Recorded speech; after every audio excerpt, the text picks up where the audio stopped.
All right, welcome in. Cube Show Podcast, a college football podcast, comes to you every Sunday. Talking college football, emphasis on the Southeastern Conference. And we know SEC Media Day is coming up this week, so it's going to be a big one. We're going to try to get to you live around 4:30, 5 o'clock every day from SEC Media Days on the YouTube channel. So go ahead and lock in there at Cube Show 61. If you're listening to this on Apple Podcasts or Spotify, we appreciate it. Growing a little bit on the YouTube. We're just this little baby podcast here, trying to make things happen, trying to grow a little bit.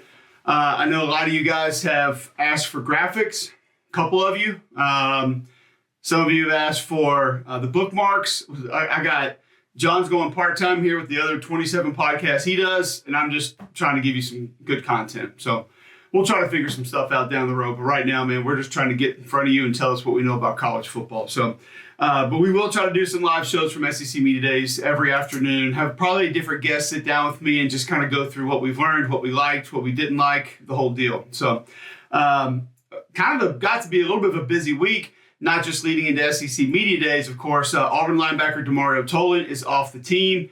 I tell you, this really makes getting Austin Keys from Ole Miss a pretty big get. And you went and got another linebacker from North Texas that you didn't feel like maybe was necessary because you had Tolan and Cam Riley and a couple of others. Now that looks like a really big pickup for Hugh Freeze. So Tolan had a couple of personal things, just things not going according to plan there in Auburn. I hate it for him. Hope things come together. Hope he finds his way down the road because I know he's super talented. The folks at LSU told me that, and I know the folks at Auburn thought that as well. But from a depth perspective, I do think it's a pretty big hit to that Auburn defense. Tennessee, obviously, NCAA levels down their sanctions with the Vols. They do miss a bowl bin, which I think is big. You always want the opportunity to play for that. What if you put together an amazing season, you're not able to go to a great bowl game like Tennessee did last year? So that's good. You want every goal possible to be there towards the end of the season. $8 million fine could be up close to $9 million by the time it's all said and done, which would be the most. I believe it's been recorded for these penalties, and who cares? One person can stroke a check for that. It doesn't matter. It's not a big deal. It's not going to impact anyone. Just like vacating wins are not going to impact anyone. One of the dumber things the NCAA does, and there are plenty of them, but you vacate wins, like who gives a shit? Like it doesn't matter that they happen. We watch them. Like you can vacate them, but we saw it happen. So I don't really know how I would handle it if there's another way to handle it, but just the fact that you go back and vacate wins, I think is stupid. Those are going to be 11 wins from 2019 to 2020. So they're going to be gone, and no one's going to get their feelings hurt. No one's going to care. It's not going to matter. So you also get show cause for Jeremy Pruitt, Brian Niedermeyer, Shelton Finn, and Drew Hughes. Pruitt gets 6 years. It felt like a lot to me, but I feel like the NCAA had everything in place to be able to go out and do this. I mean, this was egregious. This was middle fingering the NCAA in a lot of ways with the way these things were handled. So I'm not sure they felt like they really had a choice here. And when the NCAA is not able to levy penalties or control a lot this day and age, when they do have something they can control and they can slam their own hammer and it's going to actually matter, I think they're going to go find ways to do it. This is more proof of that. Nothing super surprising to me. I think it does show you Tennessee went above and beyond to cooperate and did a lot of due diligence behind the scenes in a lot of different ways with people that are involved in that athletic department to try to mitigate some of the things down the road that would affect now Josh Heupel and his football players, which, again, shouldn't happen, but there's not a lot of other ways you can manage that. The big takeaway, I mean, some of the things that Phil Fulmer said, some of the names that he had on his list of potential coaches, a few of them are in the SEC now, like Billy Napier and Hugh Freeze. But there are a couple there that were kind of like, huh? Some of those would have been great, like Elko at Duke would have been awesome. A couple of those obviously have not looked great yet. But the Brian Niedermeyer stuff is just incredible. And Niedermeyer's an awesome guy. I think he's a really nice guy. I've been around him plenty. He's a good dude. Obviously, the way he was handling some things should have been happening. But number one, to say that you keep a bank account with your parents still because that's why you kept cash and didn't put it in there because you didn't want them to see it. Like Amherst is a sponsor on my show on Jocks in Birmingham, and they have an account designed just for teenagers to learn how to manage their money and get things going. So if we need to hook Niedermeyer up with that, we'll gladly find a way to do that. Also having an extravagant girlfriend that likes to go out and likes to spend money on things, trying to hide that allegedly. is fantastic. And then your nightlife obviously getting in the way too. Another reason that you need more cash on hand and weren't able to put in the bank so mom and dad couldn't see it. I mean, listen, we know what was going on. We know what was happening. Yeah, you got to try to hide some of it. You can't just come correct with all of it, especially if you want to try to continue to keep coaching one day. But if you haven't seen all the details on it, go check it out because it's completely nuts. All right, so leading into media days, I figure I want to talk a lot of O-line stuff this week. And the more people I talk to, they're like, nah, save that. We need you to talk about the teams heading into media days, kind of where you like them, where you see them. I don't really do like power rankings throughout the course of the season. Honestly, I don't have time to do that because you guys know what we do during the season. We come in and we're going to give you the X's and O's after diving into all the tape on Sunday of what happened. So maybe we'll give these to you again at the end of the year, but I don't know. I'm going to go power rankings for SEC teams, kind of how and why, heading into SEC Media Days in Nashville, where we will be live trying to bring you a show every afternoon with a different individual. We're always brought to you by Wickles Pickles, and they'll be there with us in Nashville. We'll take some up there, have them to snack on. They are delicious. They are wonderful. We love Wickles Pickles. I've seen a couple of you guys tweeting in photographs in the grocery store of you picking up a jar. Keep doing that. Keep sending them in because we appreciate you and we appreciate Wickles. All right, let's get right to it. Cube Show SEC Power Rankings heading into SEC Media Days. Number 1, Georgia. It's not really debatable for me. I don't know why anybody would debate this. I know my guy Wes Blankenship's really going to hate this because he obviously thinks that we all picked Alabama number 1, not only in the SEC Power Rankings, but I think in the global football community Power Rankings, is I believe what he had that as. So always enjoy Wes's stuff online. But Georgia, this is not just a collection of 5-star players. And I do hear more and more people. That frustrates me a little bit. I hear more and more people that when they talk about Georgia, they say, well, they just got all the 5 stars.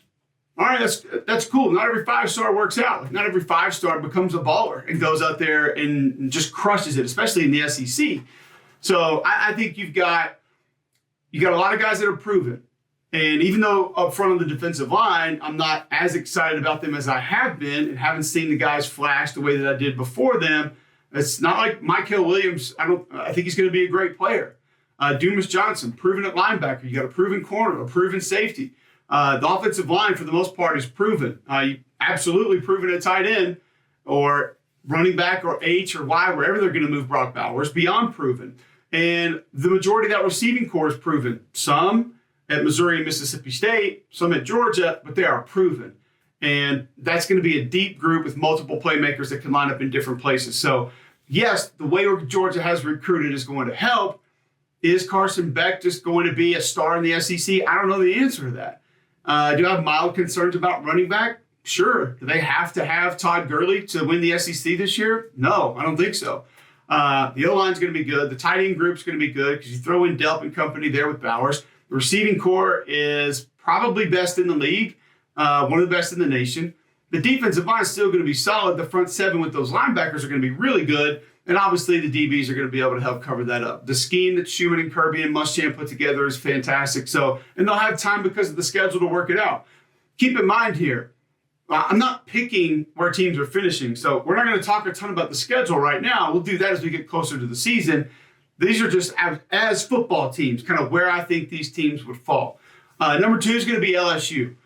Yes, it was close between LSU and Alabama, but right now with a more proven quarterback, a more proven commodity there at quarterback, I'm obviously going to go with LSU because I think that's going to be the team that is going to be closest to Georgia as of today. Keep in mind with LSU, what they will have the best of when they're operating in most games. LSU will have, in a lot of games, not every game, but a lot of games in the SEC, they'll have the best quarterback on the field. If they are not playing South Carolina, I think they'll have the best individual wide receiver on the field. They'll have the best pair of defensive tackles on the field. They'll probably have the best defensive player on the field. Other than maybe Georgia, depending on what happens with Bama or A&M, they're probably going to have the best offensive line on the field. So LSU is going to have a lot of best when they play everybody. Super talented. Year 2, don't need that 4 or 5 game process to figure out what we are, who operates best here. They've got a lot of that figured out. Now they can just add to that, stack to that. And I think they've got much better depth in some places. And they have quarterback depth. We don't spend a lot of time talking about that going into seasons. But, folks, quarterback depth is real.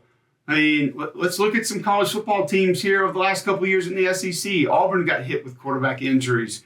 Alabama last year, Jalen Milroe against Texas A&M. You lose Bryce Young, it's a pretty big step down. A&M had some quarterback depth that they had to deal with last year. If you can get somebody who can plug in and be close or get you through a week or three, that's massive. And we just don't spend a ton of time talking about that going into seasons. Alabama will be number 3, though. And we stated it with our best players at each position. And we talked about edge defender and Dallas Turner. We talked about at guard with Tyler Booker. You got 2 centers on the field, former centers in Dalcourt and McLaughlin. So I think the brain power that you bring to that offensive line could be pretty good. The receiver core, I think, collectively is solid. Jaheim Otis, at any point in time, could be the best defensive tackle on the field.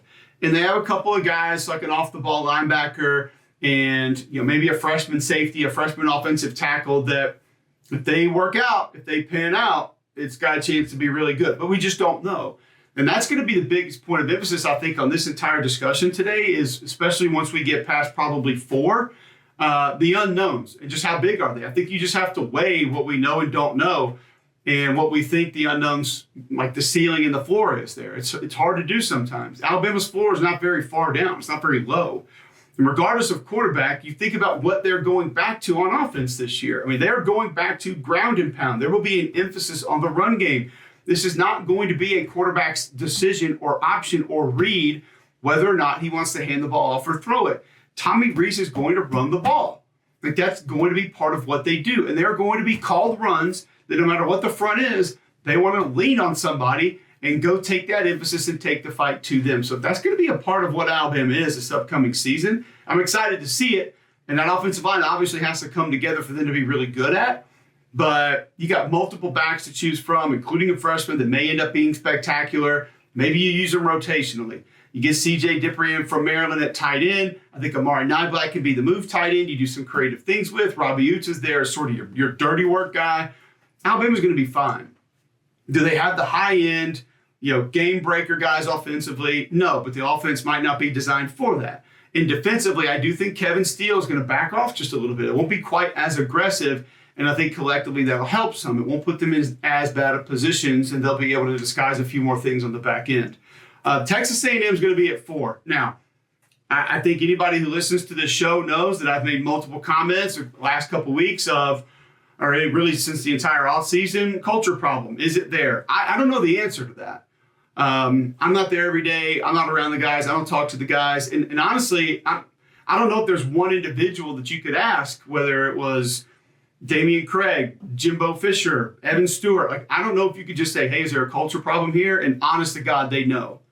Because a culture problem is so internal. That's why I think it hits so hard and it's so difficult to overcome. When you do have it, that there are a lot of people that are just walking around handling their business that don't see it and don't know it.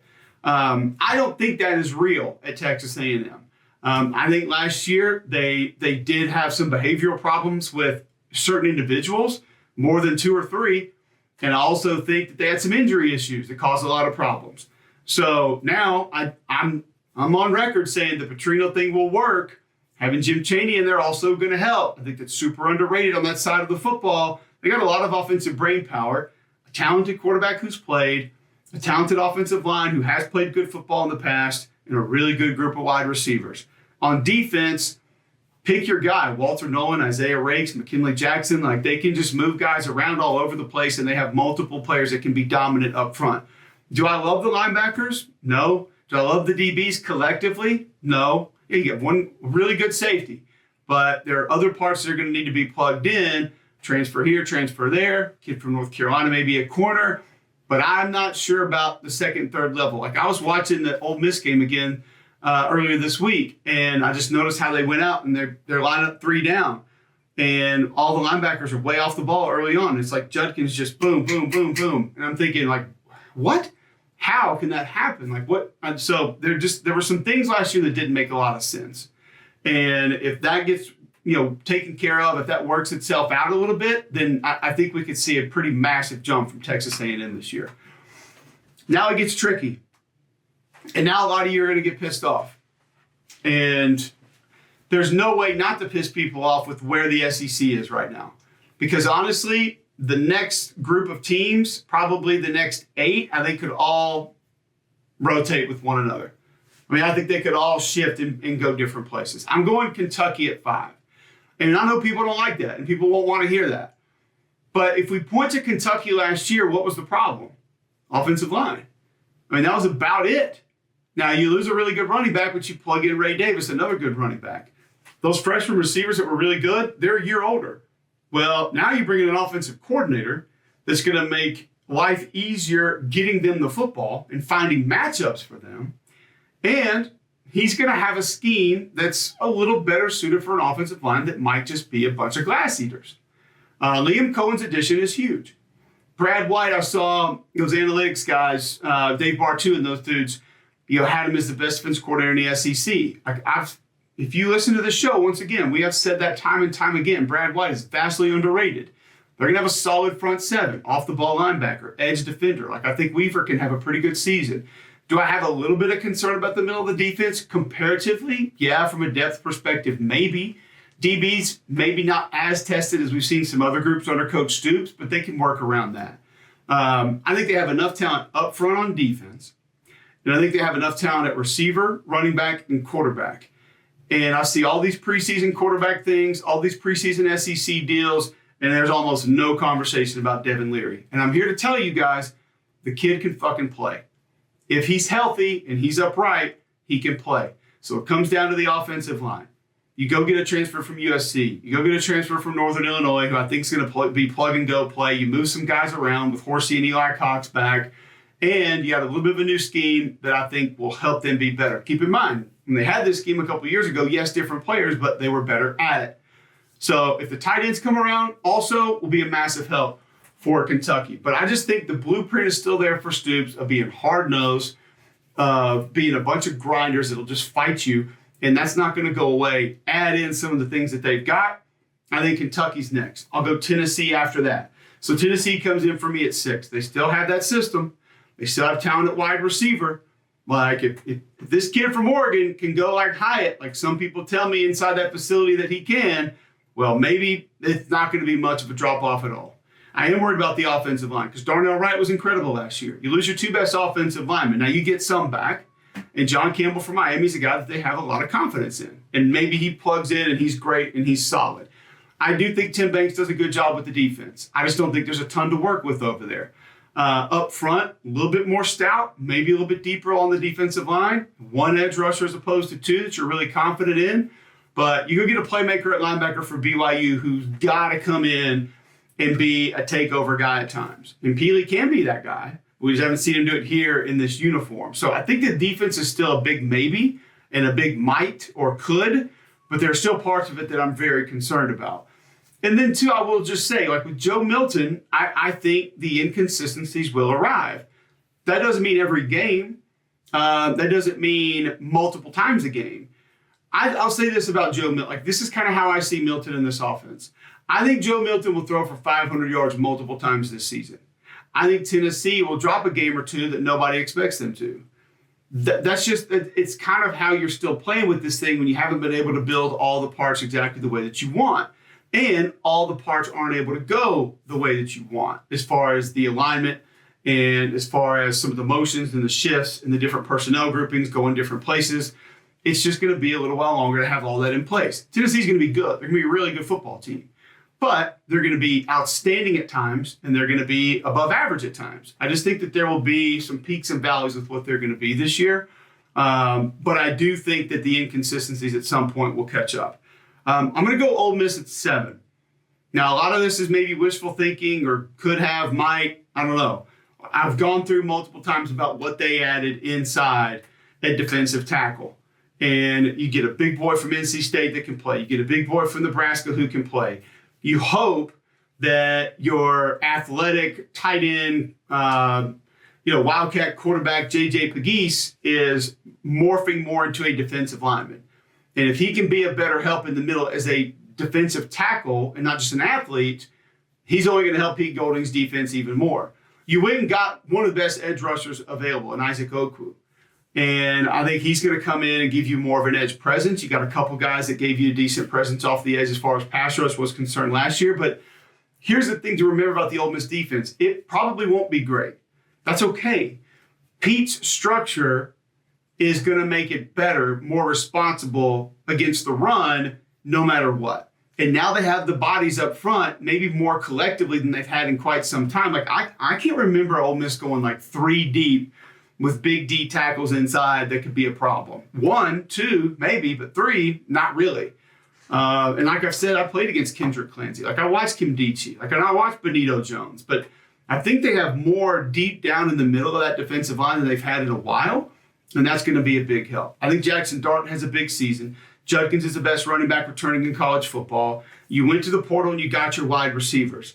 And listen, Charlie and Lane are going to get guys open no matter what. But as we stated a couple of weeks ago in our biggest transfer additions and how they matter, Caden Priestcorn is the guy. Like he is the one that's going to make the biggest difference. And him and Trigg together can make a massive difference. So now you got a big-time back who they apparently are going to throw the ball to more out of the backfield this year, which is going to be more dangerous. You have 2 different type tight ends, both that can help you be successful in different ways. And you went and got Zachary Franklin, and a couple of other guys are going to help take care of your issues at wide receiver, which, by the way, the kid from La Tech, I think, is going to have a bigger year. That's just me. So they filled a lot of voids. They're used to playing it this way. They're used to managing it this way. The end of the season last year wasn't great. But if I look at them against all these other teams we're getting ready to name next, I'll throw Ole Miss up there. I'll go South Carolina at 8. Proven quarterback, proven defensive line. And just because they're not elite or Georgia or Alabama's defensive line doesn't mean that they're not a good defensive line. Like Boogie Huntley, Tonka Hemingway, those guys have played a ton of snaps. Jordan Strachan coming back and Mo Kaba coming back are going to be massive.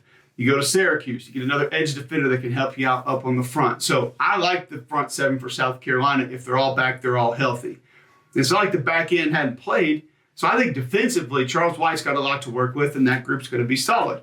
I'm worried about the offensive line, plain and simple. I love the fact that you have a former quarterback wide receiver that's just playing running back now that can give you all those different things and all that versatility with what you're going to be able to do. And I don't think that position is going to be really bad. Trey Knox, massive add at tight end because we know they're going to use that position. We know they're going to move it around. We know they're going to get you the throwbacks. They're going to get you some of those bootlegs and things like that. And the RPO game can involve the tight end. He will be big for this South Carolina offense. I just think with a proven quarterback, the best receiver in the conference, a tight end that's proven in this league, a couple of guys in the backfield that have legitimate playing time, and a front 7 that should be really good, a defense that should be really good, by the way. South Carolina should be fine.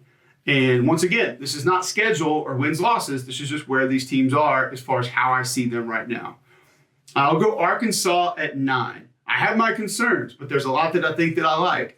KJ, Rocket, love them. Love them both. I think they're 2 of the better players at their positions in the country. The offensive line, even though Cody Kennedy does a great job, you've had a couple of hits in a row now from guys leaving, and do you just continue to plug and go? We'll see. The wide receivers are good in the spring game, but don't know a ton about them other than that. I haven't seen a ton else that has built a lot of confidence in exactly what they're going to be in a new offense. And I do think we have to take that into consideration. Like Dan Enos, a bit of a quarterback whisperer. I think he can help KJ be better in different ways than he's been in a while. But that doesn't just mean right away that it's going to work and it's going to be fantastic. So I'm anxious getting to media days to talk to Coach Pittman about that. Like, what's it going to look like? What are the core runs going to be? Where do you want to be? What do you want to do? What do you want to look like? What's tempo going to be like? Because we've seen Dan Enos be heavy quarterback run. We've seen him be pro style. He's been a lot of things. So don't really know exactly how that's going to appear. And similar to what I said about Pete Golding at Ole Miss against the run, like I think Travis Williams' defense is just going to make Arkansas more responsible, period. Like it's going to be fewer big plays given up. Now, it doesn't mean collectively that they're just going to be a top 10 defense now, because I don't think they have the bodies to do that. You do have a corner coming in from Georgia that's going to be a lot of help, and I think be a big-time player. For a while there, it was like, do you have that nose guard? And Ridgeway came in, and you kept finding that guy, and that was really all you needed. Now, it's going to be different. But is there a takeover player kind of like a Drew Sanders on this defense? That's what I worry about, because it was experienced linebackers for a while. nose guard for a minute, then Drew Sanders kind of takeover guy. Who goes over there and just dominates? Do they need that? I don't really know.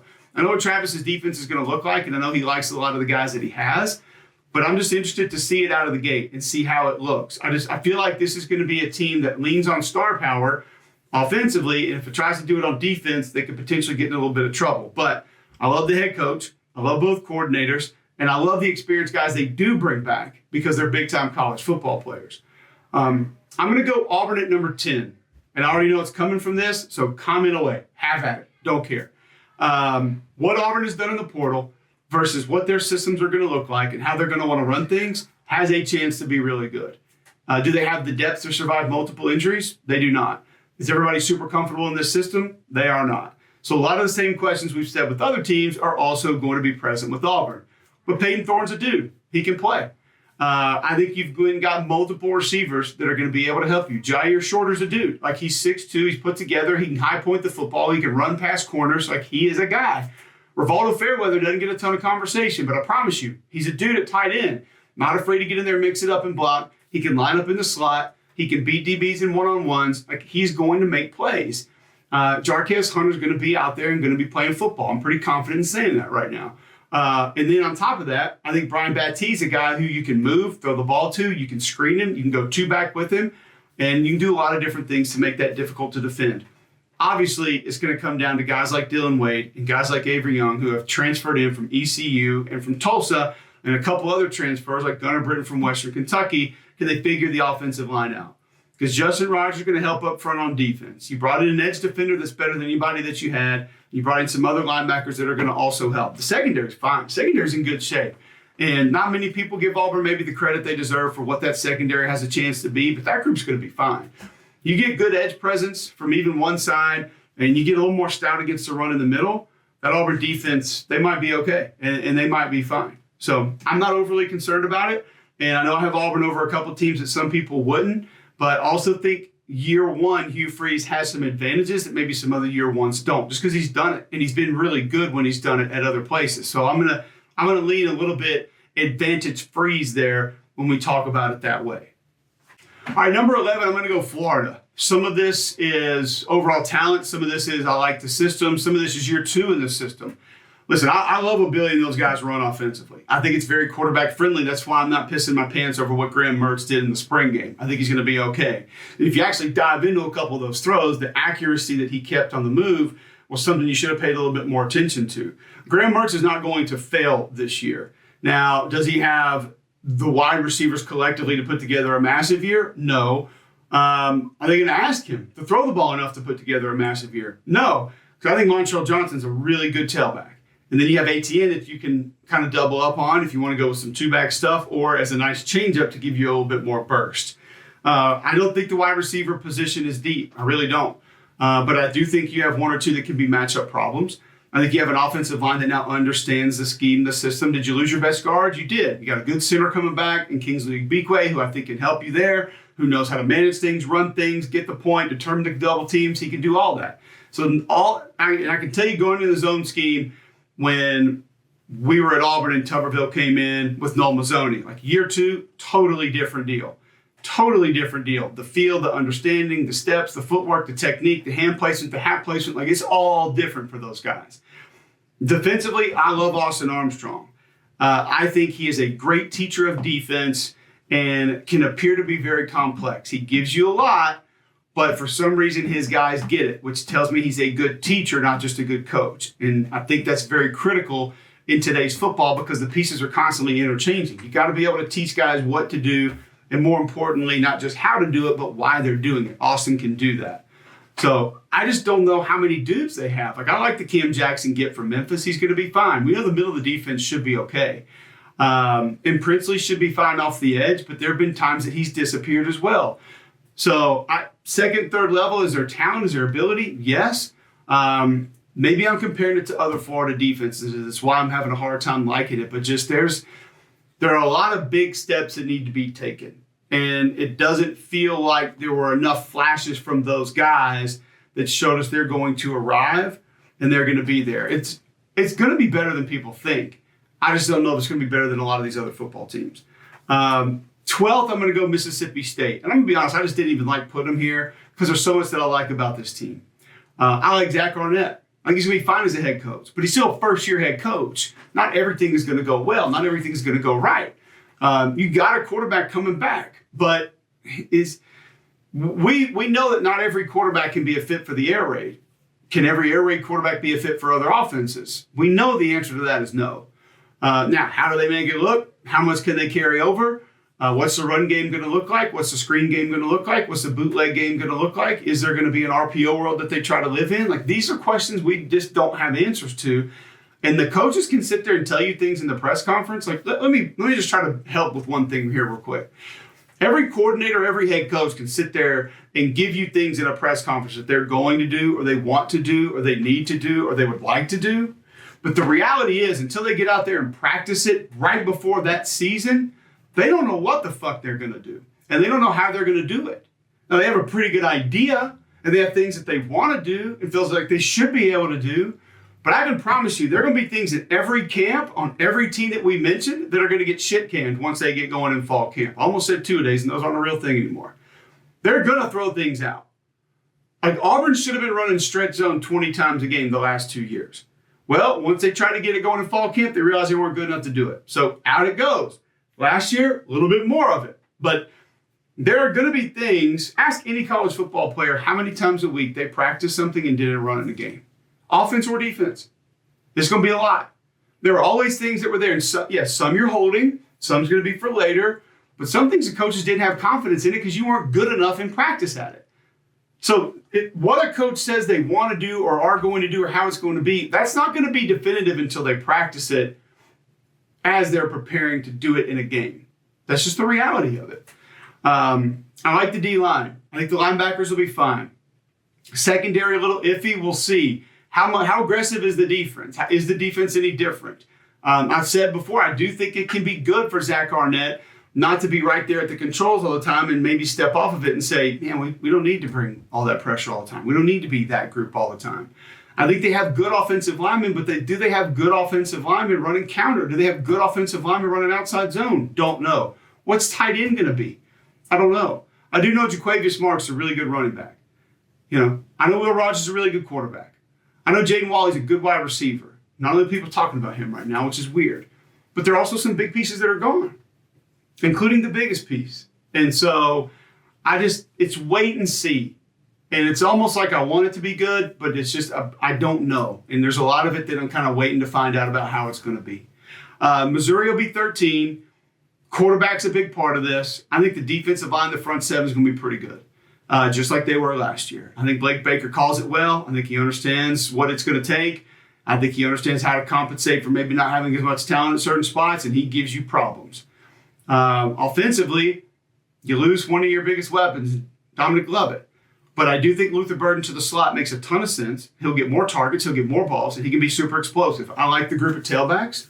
I like the tackles. You guys have heard me say Javon Baker at left. I think he's the most NFL-ready tackle right this second. Are there other guys with more ability that will probably pass him? Yes. But right now, he's the one that's most battle-tested and has the most positive snaps on film of any other tackle in the league. It will not be that way at the end of the year, but it is right now. So I love their scheme. I love the backs. I think you have a good receiver. I think you're bringing one in that might help from Oklahoma and Theo Weiss, but don't know.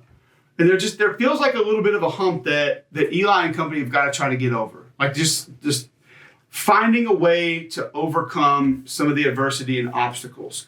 And I thought the Georgia game was a great example of that last year. Like you had that one in your grasp. Like you get over some of these humps and obstacles, you're going to get games like that, and they're going to be yours. You're going to own them. You're going to win them, and things are going to be different. It can change the program. So Vanderbilt finally at 14. You got your quarterback. You got your number one receiver, but some big losses. Edge defender, tailback, secondary. I think Clark Lee's doing a fantastic job. And you can say what you want about quarterbacks that were in the game or turning the ball over or what the teams were when they got them. None of us had them winning 5 games last year and sitting there playing Tennessee with a chance to be bowl eligible last year. Not a single one of you did. Nobody did. I think their total was 2.5. So we were debating could they get to 3. Literally at this point last year debating could they get to 3. And they had a couple others that they were in as well. So I'm anxious to see how it looks this year because last year it was kind of bad. I mean, Mike Wright got him a couple of those, so you got to give him a ton of credit. He's at State now. I don't even know how State's going to use him, but I'm interested to see it. So I do think it's the long play with Vanderbilt, and I think Clark is heading in the right direction. He's got those arrows pointed in a positive way, but I just don't know if they have the bodies, especially what they lost, to be able to go out and be more competitive this year than they were the season ago. Also, don't forget Blue Delta jeans, custom denim, premium denim for you. They will fit them to your body, and you're going to want to wear them all the time because they're comfortable, they're stretchy, and they're cool. So they're not super thick, and they're going to be even decent to wear in the summer. Now, nobody wants to wear any jeans in the summer around here. It's going to be like 105 heat index today, but the Blue Deltas will be a lot better than the other ones out there. And if you want jeans you can dress up, dress down, perfect gift for the man in your life. BlueDeltaJeans.com. Tell Nick and the guys you heard about them right here on Cube Show. Thanks for all the support. Things are growing just a tad. We're still just a little baby podcast, and we're never going to try to act like we're more important than we are. We're much more concerned with just delivering decent content to you guys on a weekly basis. Please follow Instagram, Twitter, @Cube Show. YouTube, click subscribe, leave a comment, tell us how bad we were. We don't care. @Cube Show 61 is where it is. And remember, SEC Media Days.